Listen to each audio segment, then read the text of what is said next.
In today's video, I'm going to teach you.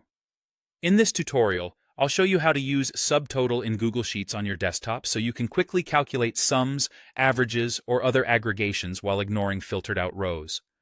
Subtotal is perfect when you're working with filtered lists, because it calculates only what's visible and skips the rows that are filtered out. It also avoids double counting by ignoring other subtotals inside your selected range. Let's walk through it step by step so you can set it up with confidence. First, open your Google Sheet in a desktop browser so you have full access to the formula bar and your data.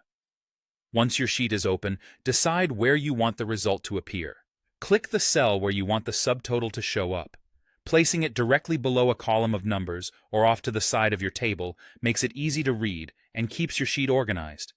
Now, start typing your formula exactly like this.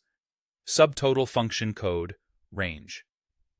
The equal sign tells Sheets you're entering a formula. Subtotal is the function name, and the two parts inside the parentheses are what make it work. Next, replace function code with the number that matches the calculation you want. For example, use 9 for sum if you want a running total, or 1 for average if you want the mean of the visible rows. Pick the code that matches your goal and type that number in the formula.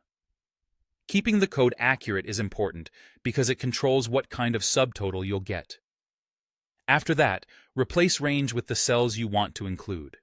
You can type something like A2 A200 or simply click and drag to select the cells while the formula is active.